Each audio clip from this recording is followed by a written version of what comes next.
Halo, selamat malam. Anda telah bergabung dalam Cemara 19 Channel. Saya Hendra Smo. Selama beberapa waktu ke depan akan bersama Anda dalam program talk show Jokowi Mewujudkan Mimpi Indonesia, sebuah buku tentang capaian Presiden Jokowi, karya Darmawan Prasojo. Pemirsa, salah satu kebijakan fundamental di periode pertama kepemimpinan Presiden Jokowi adalah merelokasi subsidi BBM dan mengalihkan subsidi tersebut dari konsumsi ke produksi. Kebijakan itu tentu saja cukup mengejutkan dan nyaris tidak populer serta memancing protes. Namun secara berangsur, publik mulai memahami persisnya saat Jokowi mengeluarkan kebijakan pemberlakuan BBM satu harga. Dan pesan kebijakannya pun mulai dimengerti, yakni tujuannya adalah keadilan sosial bagi seluruh rakyat Indonesia. Kalau kita memahami secara lebih komprehensif, ada fakta menarik. Ternyata kebijakan tersebut bukan semata-mata penyelarasan harga, tetapi menyimpan visi lebih besar, yakni terwujudnya agenda pemerataan dan keterjangkauan di bidang energi. Relokasi anggaran diorientasikan pada pembangunan fondasi pembangunan infrastruktur. Salah satunya infrastruktur kelistrikan demi target pencapaian 100% elektrifikasi. Saat ini, daerah-daerah terisolasi atau kategori wilayah 3T hampir semua bisa menikmati aliran listrik. Pencapaian itu dicapai dengan program energi berkeadilan. Melalui program energi berkeadilan, Jokowi tidak hanya menjamin pemerataan dan keterjangkauan, tetapi juga memastikan keberlanjutan dan ketersediaan energi, serta mengembangkan produksi energi terbarukan seperti biomasa, panas bumi, energi surya, energi air maupun energi angin. Namun sejauh mana dampak pembangunan energi di era pemerintahan Jokowi terhadap pertumbuhan ekonomi, kesejahteraan, serta produktivitas masyarakat? Saya akan berbincang langsung dengan sosok inspiratif, perempuan yang berhasil membangun pembangkit listrik tenaga mikrohidro, menerangi banyak desa terpencil di Indonesia, dan berkat jasanya ia diganjar SDN Award tahun 2012. Ibu Tri Mumpuni Wiyatno. Selamat malam, Bu Tri Mumpuni. Selamat malam, Pak Hendrasmo. Sehat-sehat ya, Bu? Alhamdulillah, masih Baik. bisa ngobrol. Baik pemirsa, sebelum saya berbincang lebih jauh, mari simak tayangan berikut ini.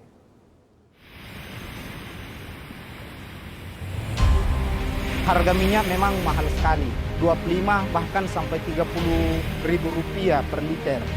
Sehingga tarif juga akan naik. Setengah mati orang mau cari akang minyak. Apa-apa semua mahal. Seperti ikan, kan nyarinya pakai bensin. Mau cari bensin susah, mau ngangkat barang pun susah karena minyak nggak ada. Kadang-kadang beli 2 liter aja sampai antrian 2 jam, 3 jam. Kalau nggak beli BBM, ya gimana mau mencari kan? Negara kita ini adalah negara yang sangat besar dengan persebaran pulau yang sangat banyak dengan kondisi infrastruktur yang berbeda-beda. Inilah yang ingin kita kejar. BBM satu harga itu harus, karena adalah masalah keadilan sosial bagi seluruh rakyat Indonesia.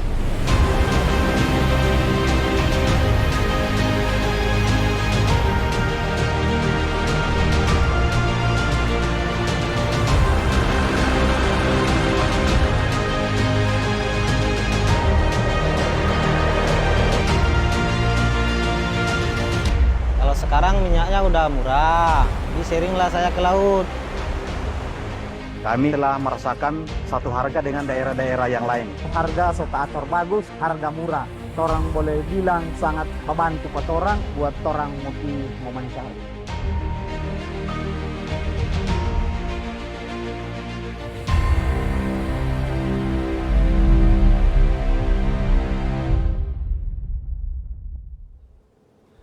Baik, Bu Tri Mumpuni, Anda sudah lihat tayangan tadi bagaimana pilihan kebijakan Pak Jokowi dikaitkan dengan konsep keadilan sosial. Secara umum, apa yang dimaksud dengan kebijakan Pak Jokowi ini terkait dengan energi berkeadilan? Kalau saya melihat energi berkeadilan itu adalah yang jelas pertama ya, accessible. Jadi siapapun bisa mengakses.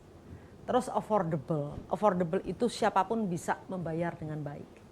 Nah, ini yang jadi kendala di Indonesia dari zaman dulu itu ya, sebelum era Pak Jokowi, saya merasakan sekali gitu. Adanya sebuah ketidakadilan yang sangat mencolok dengan adanya subsidi kepada input. Subsidi itu harusnya diberikan directly kepada orang yang memerlukan. Apakah itu untuk urusan bensin, ya kita biasa mengatakan ya solar, ya bensin, pokoknya BBM lah ya, bahan bakar minyak. Atau subsidi listrik. Karena statistik membuktikan 60% subsidi di input itu pasti salah sasaran. Saya bisa memberikan contoh-contoh yang konkret gitu ya. Kita pernah tahun 97, Masya Allah udah lama sekali gitu ya. Tapi kita menghitung dari kondisi subsidi yang diberikan kepada BBM. Kita hitung keluarga kaya ya, yang sekali ngegas itu berapa liter, yang mobilnya mobil mewah, yang tentunya boros gitu ya, cc-nya besar, dan itu anak punya mobil sendiri, bapaknya punya mobil sendiri, ibunya punya mobil sendiri. Itu menikmati harga BBM yang bersubsidi luar biasa. Terus itu yang mau kita lihat lebih dalam. Bagaimana orang yang punya mobil Kijang waktu itu? Tetap menerima subsidi. Tapi kalau nggak salah hitungan itu sekitar 70.000 lah ya sebulan. Kalau keluarga kaya itu antara 600 sampai hampir 1 juta. Pertanyaannya yang naik bus bagaimana? Menikmati. Tapi kalau dibagi dengan jumlah bus ya, bus itu kan bisa dinaiki misalnya 40 sampai 50 orang. Berarti subsidinya itu dibagi orang sebanyak itu. Tetap, tapi per orangnya itu jatuhnya sangat murah gitu ya, sampai 7.000. Yang paling murah itu dinikmati oleh orang-orang yang naik kereta api. Itu juga hanya berapa ratus gitu. Anda bisa bayangkan orang punya mobil mewah subsidinya sampai 1 juta, 1,5 juta. Orang yang punya Kijang mungkin hanya 70.000 sampai 100-an ribu. Orang naik bus, orang miskin menerimanya 8.000 sampai 15.000. Orang yang super miskin lagi yang naik kereta api itu menerima subsidi juga kecil. Kalau ini semua dihitung, saya dulu pernah ya masih rajin lah sama teman-teman ngumpul gitu. Sedih banget gitu loh, karena ternyata kita tuh menghabiskan uang hampir 300 triliun hanya untuk dibakar kalau bahasa saya. Dan dibakar oleh orang yang memang sudah kaya gitu. Ini kan tidak fair. Kemudian kita sempat usul waktu itu, bubarkan Petral, terus kenapa nggak Indonesia itu kembali menjadi anggota OPEC, sehingga kita tidak usah beli BBM itu melalui calo. Kenapa saya katakan begitu? Kita ini bisa langsung. Dan itu sudah dibuktikan. Di awal Pak Jokowi berkuasa, kita langsung memutus dengan Petral. Pak Jokowi langsung minta Menteri Energi untuk beli BBM langsung ke negara-negara produsen. Ke Iran misalnya, ke Arab Saudi, ke Irak. Kita kan bisa, kenapa waktu dulu harus lewat pedagang dulu. Jadi kita nggak bisa langsung G2G ya, government to government. Tapi harus government ke bisnis dulu yang notabene waktu itu kantornya di Singapura. Anda bisa bayangkan rente ekonomi berapa. Jadi 300 triliun waktu itu yang menikmati ya tentunya bukan penduduk miskin. Jadi menurut Anda Pak Jokowi ini telah berhasil merealisasikan konsep keadilan dalam kebijakan energinya? To some certain extent ya. Untuk kemudian berani mencabut BBM yang menurut saya itu hal yang sangat tidak populer ya. Zaman Soeharto juga, dulu Soeharto kalau nggak salah juga terjungkal gitu kan karena dia menaikkan harga BBM. Tapi pelan-pelan Pak Jokowi punya keyakinan bahwa memang kalau mau bicara soal keadilan ya harus berani mencabut subsidi bahan bakar gitu ya, minyak. Sehingga membuat orang-orang berpikir gitu loh. Minta maaf nih saya bilang, ya kalau nggak mampu beli BBM mahal, janganlah punya mobil mewah gitu. Dan ironis kalau Anda menyaksikan sampai detik ini tuh masih ada. Sudah ditulis jelas-jelas ada yang premium Pertalite gitu ya. Jadi Pertamax juga. Premium itu hanya untuk orang-orang yang memerlukan subsidi dalam hidupnya. Tapi saya sering melihat di Jogja gitu saya atau di ngantri. Ini gimana ya? Mobil bagus tapi ngantri ngisi premium gitu. Kembali kepada moralitas bangsa kita. ini yang saya pikir kenapa Pak Jokowi juga terus punya program revolusi mental, saya pikir itu luar biasa. Jadi revolusi mental itu ya ke energi, ke pangan, kemana-mana gitu. Putri, saya ingin mendalami lagi soal energi ini. Kalau menurut Anda apa yang bisa dikatakan sebagai achievement Pak Jokowi dalam konteks policy di energi? Beliau berani mengambil sikap mencabut subsidi BBM. Itu penting banget ya. Sehingga beliau juga mulai melakukan pembedaan gitu ya. Pertamina diminta untuk melakukan pembedaan bahwa kalau kamu kaya ya pakailah Pertamina Dex atau Pertadex gitu ya untuk diesel oil.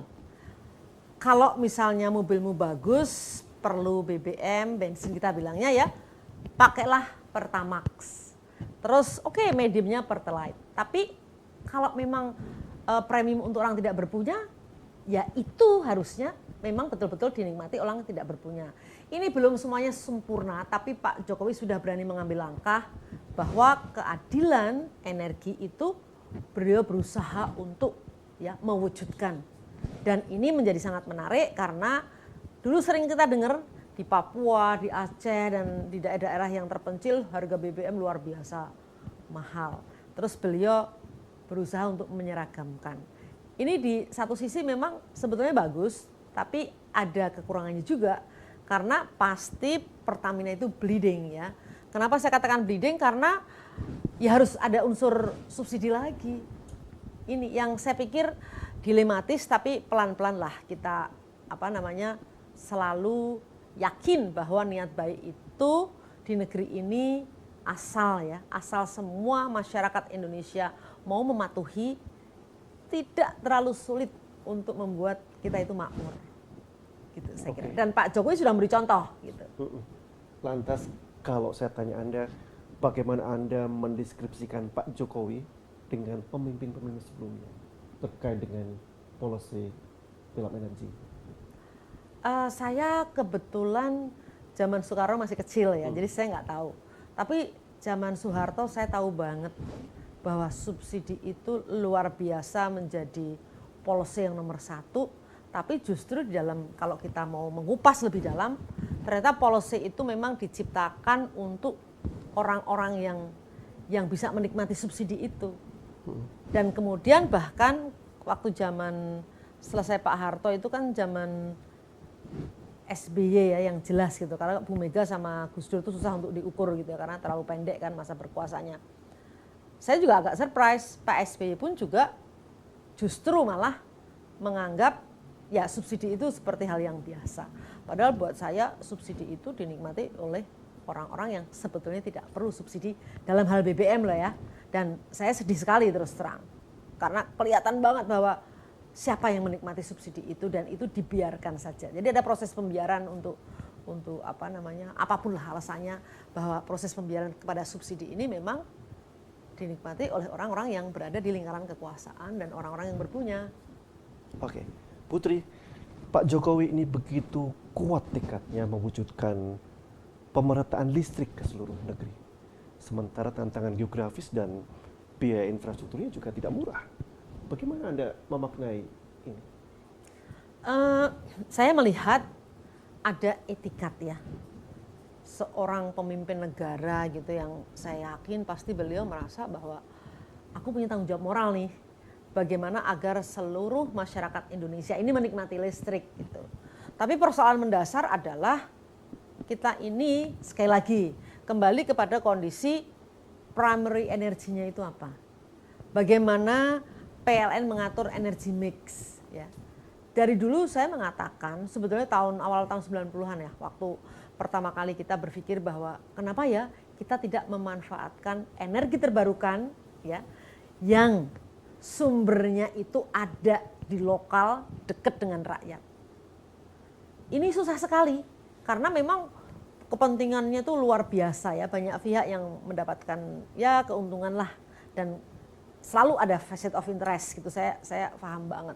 Tetapi di era Pak Jokowi beliau berusaha, walaupun ya boleh dikatakan belum sukses dan belum sempurna, tapi beliau berani mengatakan bahwa sebaiknya di awal-awal periode beliau berkuasa itu mengatakan bahwa kenapa enggak renewable energy?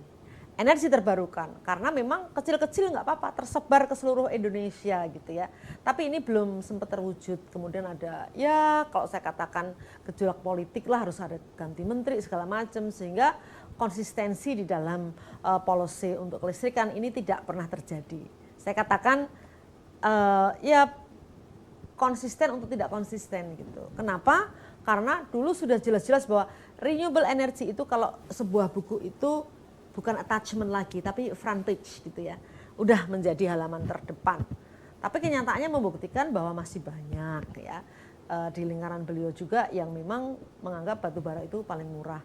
Jangan pernah ya menghitung energi yang kotor, polluted ya, itu sebagai energi murah. Karena murah dalam tanda petik at the cost of whom, lingkungan pasti jadi kotor. Saya baca buku itu, kita tuh membakar batu bara, it's burning our own future, gitu. Membakar masa depan kita sendiri. Gitu. Ini kan ironis gitu. Sementara kita itu dirahmati Allah dengan potensi energi terbarukan yang luar biasa. Kenapa enggak ditekan di situ? Kita punya 75.000 megawatt air. Ya, itu harusnya didorong entah bagaimana gitu ya, harus menjadi capaian. Gitu. Kita punya geothermal 24.000 megawatt. Terus belum kita bicara yang lain-lain, angin dan sebagainya. Kenapa nggak kita konsentrasi di sana? Dan saya yakin Pak Jokowi sudah berpikir ke arah sana. Cuman persoalannya adalah ada kepentingan-kepentingan yang menghambat agar renewable energy itu bisa menjadi front page tadi itu, menjadi mainstream. Sebelum kita ke sana, tadi Ibu sebutkan tanggung jawab moral Pak Jokowi. Bagaimana Anda mendeskripsikan rasa tanggung jawab moral Pak Jokowi dalam hal ini? Saya melihat beliau satu-satunya pemimpin ya yang bisa merasakan penderitaan rakyat. Artinya pemimpin yang berusaha berada di sepatunya rakyat. Jadi kalau sampai belusuan kemana-mana, ya Pak Jokowi sebetulnya ingin di masa era kepemimpinan itu bahwa kemakmuran ya bangsa Indonesia itu menjadi kenyataan. Tapi memang ini bukan hal yang sederhana. Saya tahu beliau juga mengalami kesulitan di dalam memilih pembantu-pembantu beliau yang betul-betul paham bagaimana ya rasanya berada di sepatunya rakyat. Apa sesungguhnya yang dihadapi Pak Jokowi menurut Anda? Oh, Masya Allah. Ini luar biasa. Beliau itu kalau saya melihat ya, saya hanya ya pernah bertemu beberapa kali, tapi yang betul-betul sekali itu pernah ngobrol. Beliau itu concern-nya kelihatan banget. Tapi manakala concern itu berusaha untuk ya dijabarkan kepada asisten beliau, kok kayaknya nggak jadi kenyataan gitu. Saya beri contoh banget. Misalnya saya mengatakan, Pak, waktu itu saya lapor ke beliau, kami mendidik anak-anak muda sebagai sarjana itu dididik 45 hari punya 4 kompetensi gitu ya, kompetensi keikhlasan, kejuangan, kerakyatan dan keteknikan.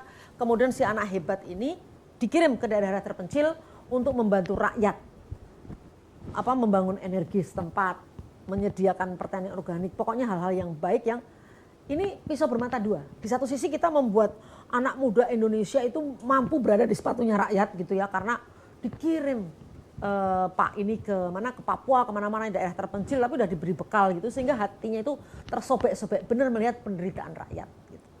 Terus saya katakan, ini desa yang kita tuju gitu.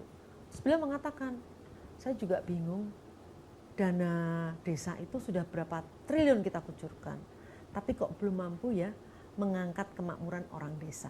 Saya tahu banget beliau punya concern yang luar biasa untuk memakmurkan desa. Tapi sekali lagi, policy yang diambil oleh penjabaran oleh para pembantu beliau itu memang agak berat gitu. Ya mungkin ini PR bersama-sama lah. Saya melihatnya itu. Jadi sebagai pemimpin beliau berusaha untuk memberi yang terbaik, tapi memang kendalanya masih banyak di sana sini. Oke, sekarang kita beralih ke renewable energy. Ya.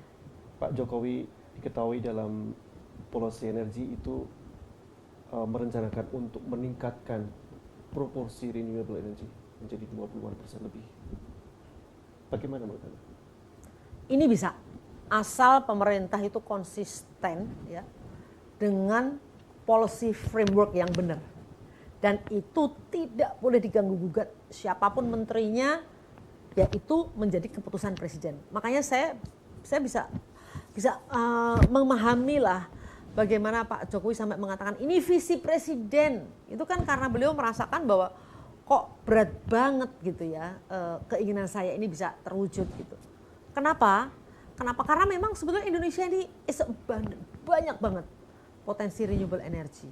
Kita belum ngomong biomasa loh. Kita tuh bisa menjadi Arab Saudinya gitu ya, biomasa. Karena tanah kita yang terhampar luar biasa. Kita belum bicara alge karena panjang pantai kita ini kedua terpanjang setelah Kanada dan itu menjadi tempat yang sangat bagus untuk tumbuhnya alge. Alge itu bisa menjadi salah satu solusi juga itu.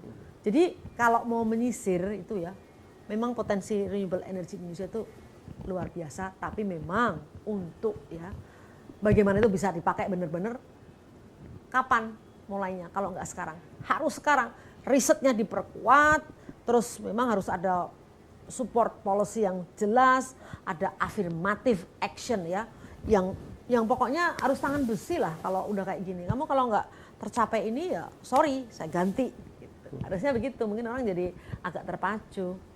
Menurut Anda pemanfaatan energi terbarukan itu bisa mencapai rasio 100% elektrifikasi?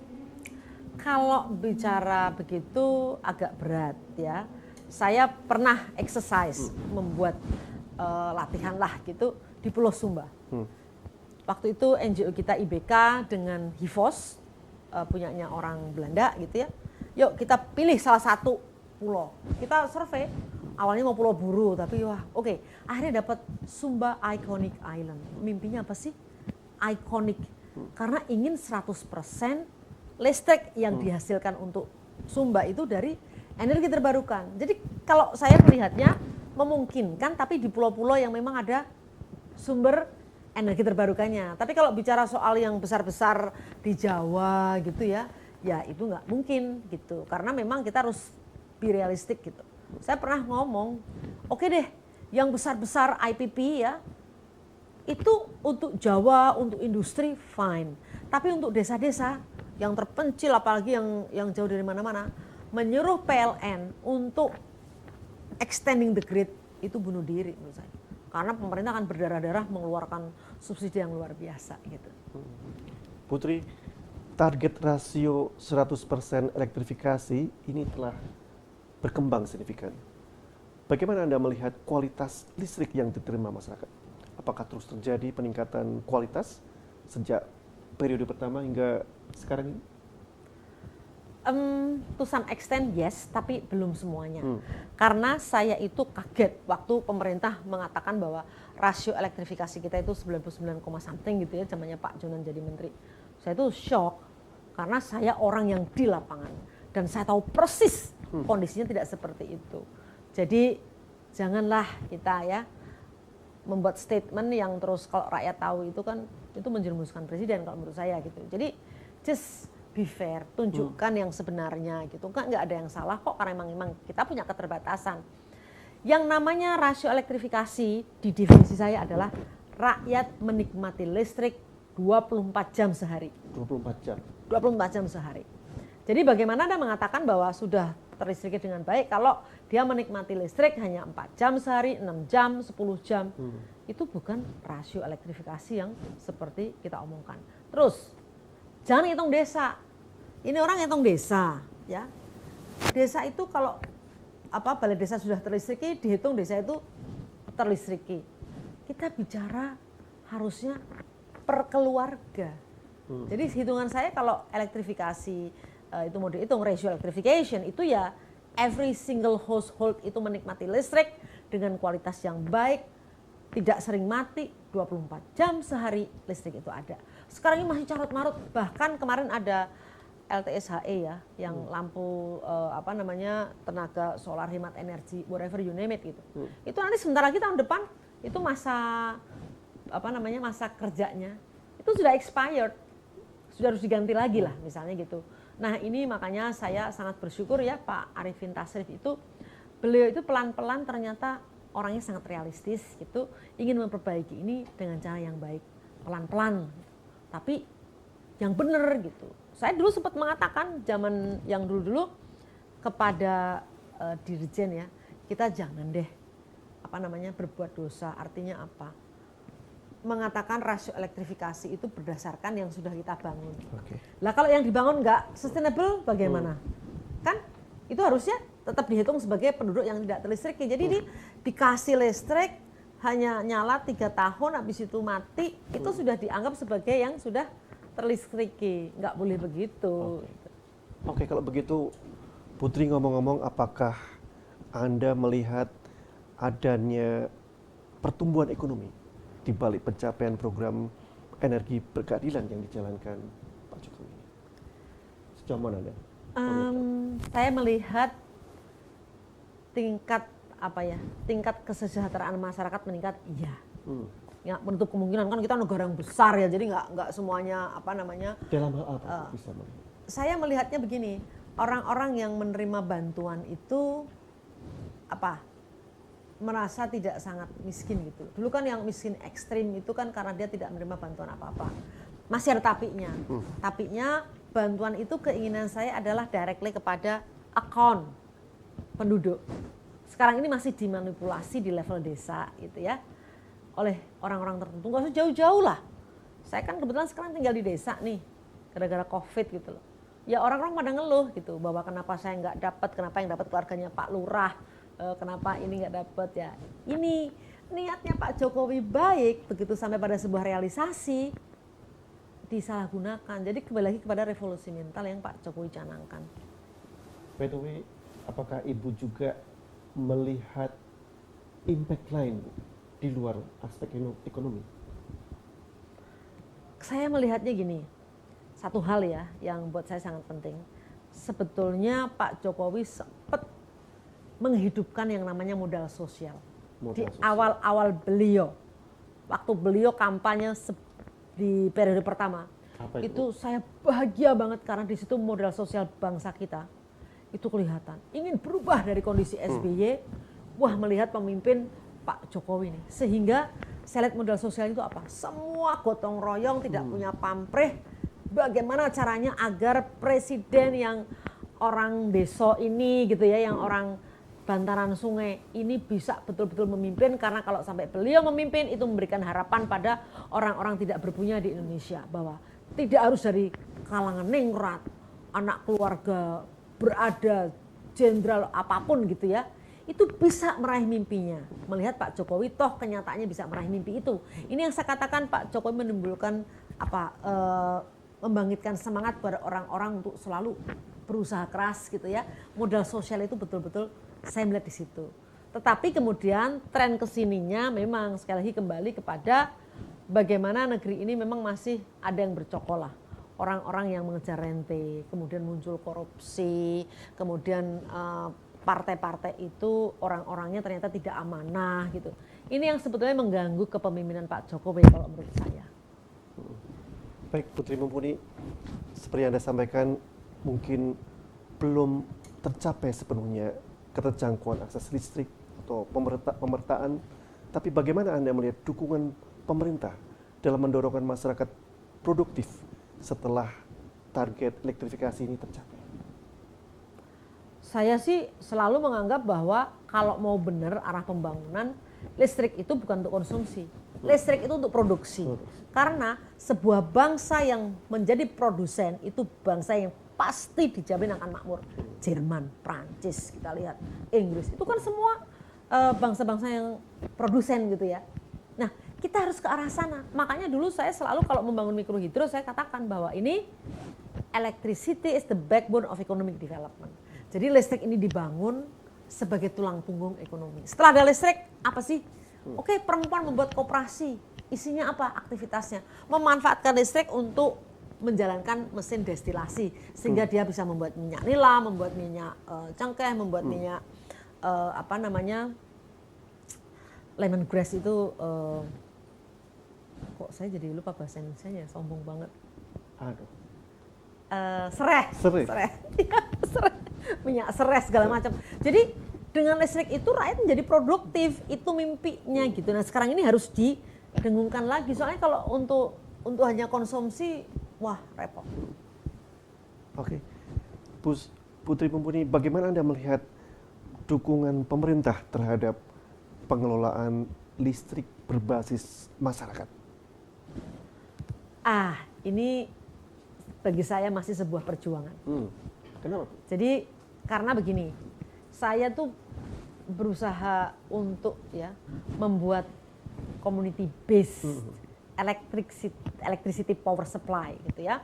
Kebetulan kemarin baru saja ada Berlin Energy Transition Dialogue. Saya omongkan juga gitu bahwa perlu mungkin dukungan dari semua pihak, entah itu internasional, entah itu nasional atau regional gitu ya. Karena apa? Demokratisasi ekonomi itu tidak akan terjadi ya kalau tidak ada demokratisasi energi. Rakyat itu dikasih space lah. Jadi tidak harus selalu PLN, centralized, high technology, terus kapitalnya itu begitu besar gitu. Tapi give a chance gitu kepada rakyat untuk memenuhi kebutuhan energinya sendiri, dan government itu membantunya, memfasilitasi dengan cara apa? Membuat policy framework yang benar sehingga tercapai tersedianya listrik yang berbasis masyarakat. Secara financial juga ada dukungan. Kenapa yang bisa invest hanya swasta-swasta yang besar? Kenapa rakyat tidak diberi kesempatan untuk mampu juga mengakses dana sehingga dia bisa melakukan investasi untuk memenuhi kebutuhan listriknya sendiri? Ini yang saya katakan bahwa saya belum melihat dengan jelas bahwa ada dukungan untuk community based electricity power development. Itu belum. Jadi ini nggak apa-apa. Saya kok masih optimis bahwa mudah-mudahan Pak Jokowi tahu dan beliau akan mengatakan ya kenapa nggak dimulai. Belum ada kata terlambat gitu ya. Saya sebetulnya udah lama ingin ada community based development dalam hal pemenuhan kebutuhan listrik, karena negara kita yang luar biasa besar ini dengan potensi yang macam-macam gitu ya, energi terbarukannya itu bisa dilakukan. Clean energy, ya, renewable, scattered nggak apa-apa, distributed, dan community based. Karena community based itu akan mengurangi, kalau bahasa saya ini ya, inequality, ketidakadilan, koefisien Gini ratio yang kita yang parah itu bisa terkurangi. Dan yang lebih penting adalah also is a poverty alleviation. Sekarang mengurangi soal kemiskinan. BBM satu harga. Putri, pemberlakuan kebijakan BBM satu harga secara bisnis apakah tidak merugikan? Bagaimana Anda melihat kebijakan itu bisa sustainable bagi energi berkeadilan? Ini menarik ya. Saya belum tentu menjawab dengan benar. Tapi ini niat yang sangat mulia. Persoalan mendasar adalah apakah negara cukup punya dana untuk membuat BBM satu harga. Kalau saya usul sebetulnya lebih baik dikembangkan ya. Dikembangkan ini tanaman-tanaman yang bisa menghasilkan BBM locally. Kalau saya beri contoh misalnya ya, kalau bisa alge, why not alge dikembangkan di daerah mana gitu ya. Dan dulu awal-awal Pak Jokowi masih menjabat di periode awal itu ada Menteri Maritim ya, Kemenko Maritim, saya panggilnya Mas Joni. Saya lupa, sebelum Pak Luhut lah pokoknya beliau. Saya katakan, kenapa sih kita nggak punya, nih ekstrimnya tuh, di pulau-pulau kecil gitu ya. Bikin aja satu kapal induk, saya bilang gitu. Isinya apa sih? Untuk memproses tanaman-tanaman jadi BBM. Jadi pulau-pulau kecil itu tanami macam-macam yang semuanya secara ilmiah sudah terbukti mampu menjadi bahan bakar. Jadi nanti ada kapal kecil datang ke kapal induk itu untuk menyerahkan tanamannya, diproses jadi BBM dan dia bawa pulang. Mungkin diambil lah berapa liter untuk membayar proses dia itu. Jadi membayarnya dengan tanaman tadi. Jadi ngebayang nggak sih, saya tuh, wih gila ini kalau benar-benar bisa terjadi ya, tanaman-tanaman itu semua, kan di pulau kita kan banyak banget. Pemerintah akan ngos-ngosan. It's almost impossible ya uang negara bisa memenuhi kebutuhan BBM-nya ke pulau-pulau terkecil, karena saya kan traveling so much untuk melihat Indonesia itu, Masya Allah ya, itulah anugerahnya gitu ya, di daerah-daerah yang pulaunya kecil-kecil itu semua ditanami aja dengan tanaman yang bisa dijadikan BBM gitu. Baik, pertanyaan terakhir.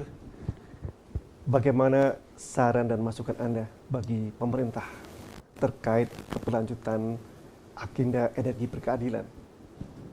Kalau saya boleh menyarankan adalah please ya, beri space kepada masyarakat, tapi dukunglah dia dengan peraturan yang benar dan akses dana yang berkeadilan gitu. Karena negara tuh bisa kalau mau begitu, sehingga rakyat itu mampu menyediakan energinya sendiri yang saya katakan community based tadi, plus di sini ada demokratisasi energi. Itu saja. Baik Putri, pemirsa Cemara 19 Channel, Anda telah saksikan perbincangan saya dengan Ibu Tri Mumpuni Wiyatno. Ada dua hal yang ingin saya tekankan, semoga kita semakin memahami bagaimana mimpi Jokowi di bidang energi dan masyarakat bisa memanfaatkan secara produktif guna mendukung pertumbuhan ekonomi serta mewujudkan kesejahteraan bersama. Terima kasih waktunya, Bu Tri Mumpuni. Pandangan Anda tentu saja sangat menginspirasi dan mencerahkan. Baik, mari tetap optimis, tetap sehat, dan sampai jumpa di edisi yang lain. Wassalamualaikum.